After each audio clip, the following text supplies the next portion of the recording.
ममता बनर्जी तय नहीं करेगी कि पश्चिम बंगाल का 2026 में मुख्यमंत्री कौन होगा। ये पश्चिम बंगाल का मुसलमान तय करेगा कि पश्चिम बंगाल का मुख्यमंत्री कौन होगा। ममता बनर्जी के हाथ से पश्चिम बंगाल निकल चुका है। अब दो ही ऑप्शन है ममता बनर्जी के पास। या तो वो भाग करके अपनी आबरू बचा ले, और या तो फिर वो मुसलमानों के हिसाब से जैसे चल रही हैं वैसे चुपचाप खामोशी से चलती रहे। मुसलमानों को खुश करने के लिए हिंदू को गाली देना पड़ेगा, बीजेपी को गाली देना पड़ेगा, आरएसएस को गाली देना पड़ेगा, भगवान राम को गाली देना पड़ेगा, तभी मुसलमान खुश होते हैं। एपीजे अब्दुल कलाम जो साइंस पर यकीन करते थे और मिसाइल मैन बन चुके, उनकी जब वफ़ात हुई, उनका जब डेथ हुआ, तो सिर्फ ब्यूरोक्रेट उनके जनाजे की नमाज में थे। और उसी दिन उसी समय याकूब मेमन के जनाजे की नमाज महाराष्ट्र में हो रही थी। कभी वीडियो निकाल करके कंपेयर कीजिएगा कि याकूब मेमन जिहादी आतंकी हरामी कुत्ता के नमाज में मुसलमानों का सैलाब उमड़ा हुआ था। देश के जगह जगह धरना प्रदर्शन हुआ और दीपू चंद्र दास जी के लिए लगातार धरना प्रदर्शन, चाहे वो देश हो चाहे वो विदेश, हर जगह हुए, मगर कहीं भी लाठी चार्ज नहीं हुआ। प्रशासन ने अपनी व्यवस्थाएं बिल्कुल तैयार रखी, मगर पश्चिम बंगाल में वहाँ पर लाठी चार्ज हुआ, लोगों को डिटेन किया गया। तो क्या वहाँ बताया जा रहा है कि वोट बैंक की सियासत के लिए हिंदुओं पे वहाँ भी अत्याचार किया जाता है? देखिए, ममता बनर्जी बहुत मजबूर हो चुकी हैं। 2022 में ममता बनर्जी ने एक पूल कमेटी बनाई थी।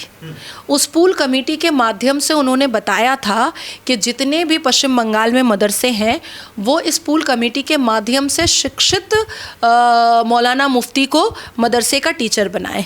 आपको पता है पूरे पश्चिम बंगाल के मदरसे ने क्या किया?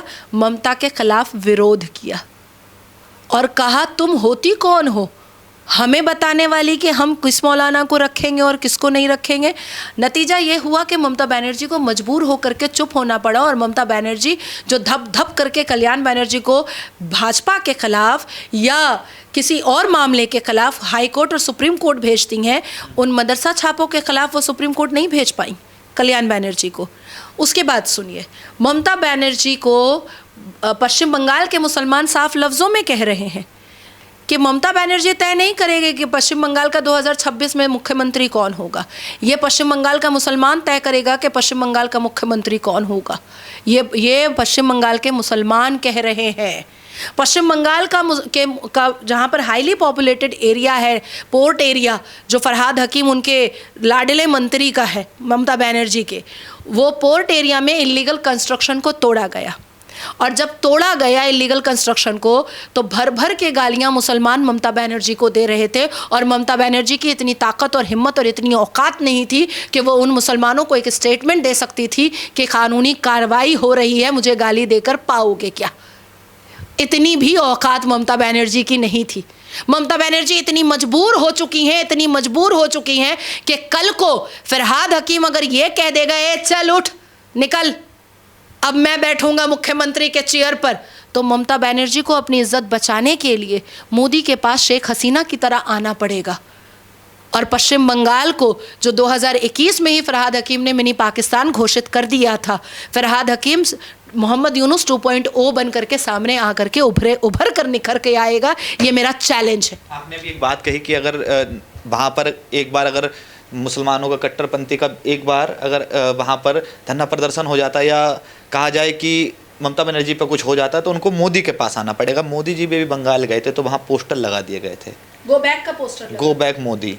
तो मोदी जी ने भी एक बयान दिया था ममता बनर्जी को कि वहाँ पर अगर एक पोस्टर लगाया जाता कि बांग्लादेशी घुसपैठियों को यहाँ आना मना है और उनको बाहर निकाला जाए, तो इस पे भी क्या लगता है कि ऐसा होना चाहिए या नहीं होना चाहिए? देखिए, भारत की सरकार ने बॉर्डर पर फेंसिंग करने के लिए पैसे, सुविधा, सारी चीज़ें 3 साल पहले ही दे दिया था, 4 साल, मोर देन 4 ईयर।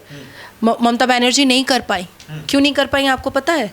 क्योंकि बांग्लादेश और पश्चिम बंगाल में जितने भी बॉर्डर लगते हैं वहाँ पर सिर्फ और सिर्फ मुसलमान रहते हैं। मुर्शिदाबाद मोर देन 70% मुसलमान। 2024 के लोकसभा इलेक्शन में मुर्शिदाबाद में हुमायूं कबीर ने क्या कहा था कि गंगोत्री नदी में डुबा कर हिंदुओं को मारेंगे।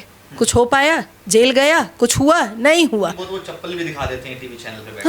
हाँ, कुछ नहीं कर रूबिका लियाकत को वो तौसीफ ने क्या बोला, बाबा जी का ठुल्लू, यही बोला था ना। क्या किया, क्या की रूबिका लियाकत जी ने? उसके ऊपर एफआईआर किया, उसको डेफेमेशन नोटिस भेजा। छोड़ना नहीं पड़ेगा, दबोचना पड़ेगा। अगर ये लोग बदतमीजी कर रहे हैं तो दबोचना पड़ेगा। ममता बनर्जी के हाथ से पश्चिम बंगाल निकल चुका है। अब दो ही वजह है, दो ही ऑप्शन है ममता बनर्जी के पास।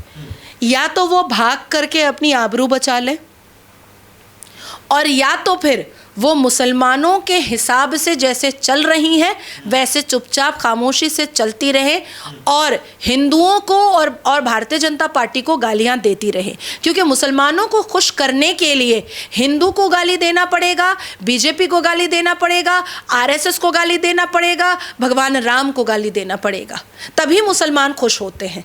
अगर आप ये काम नहीं कर रहे हैं तो मुसलमान खुश नहीं होता है। नहीं, ऐसा नहीं है देश का मुसलमान। हालांकि शुभेंदु अधिकारी ने ये तक कह दिया कि जो दीपू चंद्र दास जी हैं उनको सालाना और उनके परिवार को आर्थिक मदद दी जाएगी। तो कैसे भारत से मदद वहाँ पहुँचेगी? नहीं, सारे मुसलमान ऐसे नहीं हैं, बिल्कुल मैं भी मानती हूँ क्योंकि मैं सनातनी मुसलमान हूँ। लेकिन क्या रेडिकल मुस्लिम मुझे मुस्लिम मानते हैं? जो मुस्लिम वंदे मातरम बोलता है, जो मुस्लिम बांग्लादेश में दीपू का समर्थन कर रहा है, जो मुसलमान पाकिस्तान को गालियां परोसता है, जो मुसलमान भारत के संविधान को सर्वोप्रिय मानता है, जो मुसलमान भारत माता की जय बोलता है, जो मुसलमान इस मातृभूमि को माता के रूप में मानता है, क्या मुसलमान पूरी कम्युनिटी ऐसे मुसलमान को मुसलमान मानने को तैयार है?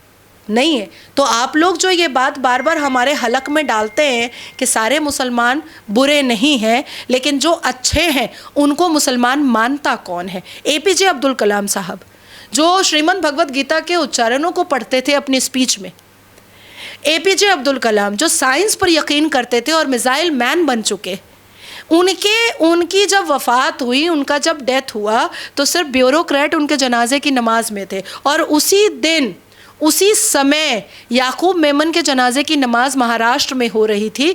कभी वीडियो निकाल करके कंपेयर कीजिएगा कि याकूब मेमन जिहादी आतंकी हरामी कुत्ता के नमाज में मुसलमानों का सैलाब उमड़ा हुआ था, और इतने खूबसूरत मिजाज के, इतने शिक्षित एपीजे अब्दुल कलाम जी के जनाजे की नमाज में मुश्किल से 50 मुसलमान था।